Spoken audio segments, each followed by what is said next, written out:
এজন মানে বিশেষ ব্যক্তি এজন লগ পাইছোঁ, তেখেতৰ ইমান ধুনীয়াকৈ ইংলিছ কয়, মানে নাজানো কিমান দূৰ মানে শিক্ষাগত অৰ্হতা আছে নাজানো। তেখেতৰ ইংলিছটো শুনিলে বহুত ভাল লাগে। তেখেতৰ মুখেৰে ভাষ্যটো শুনক কি কয়। আপুনি কওকচোন, মানে ৰাস্তাইদি আপুনি গৈ আছে, এতিয়া ৰাস্তাৰ ইংলিছটো কি ক'ব? ৰাস্তাৰ ইংলিছ মানে মই ক্লাছ 6ত মই এটা গল্প পাইছিলোঁ, অঁ ইংৰাজী গল্প। সেইটো তাৰমানে মই সেইটো ভিতৰত তাৰমানে এটা আৰ্ট কৰি থৈছোঁ।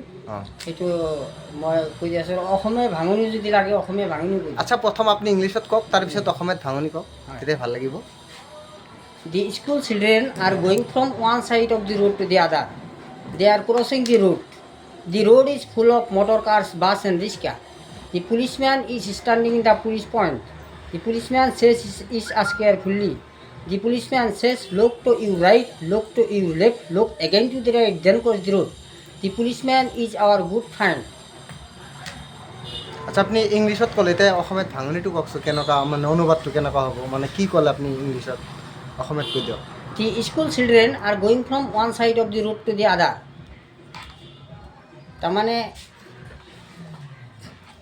স্কুলীয়া ল'ৰা ছোৱালীবোৰে ৰাস্তাৰ এফালৰ পৰা অন্য এটা ফাললৈ অতিক্ৰম কৰি আছে। They are crossing the road, তাৰমানে সিহঁতে ৰাস্তা অতিক্ৰম কৰি আছে। The road is full of motor cars, bus and rickshaw. ৰাস্তাত সৰু মটৰ গাড়ী, বাছ আৰু ৰিক্সাৰে ভৰপূৰ হৈ আছে। The policeman is standing in the police point. শান্তিৰক্ষকজনে নিৰ্দিষ্ট ঠাইত থিয় দি আছে।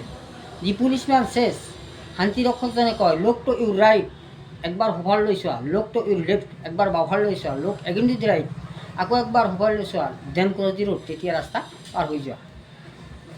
এইখিনি আছিল ন? থেংক ইউ ছ' মাছ। আপোনাৰ কথাটো শুনি পেলাই বহুত ভাল লাগিল। আজি চাওক, আজিৰ জামানাটো মানে এনেকুৱা মানুহ আছে, কম শিক্ষিত মানুহে মানে কিমান ধুনীয়াকৈ ইংলিছ ক'ব পাৰে, আৰু বৰ্তমান যুগত মাষ্টাৰ ডিগ্ৰী, PhD কিবা কিবি কৰি পেলাই ইমান ধুনীয়াকৈ ইংলিছ ক'ব নোৱাৰে।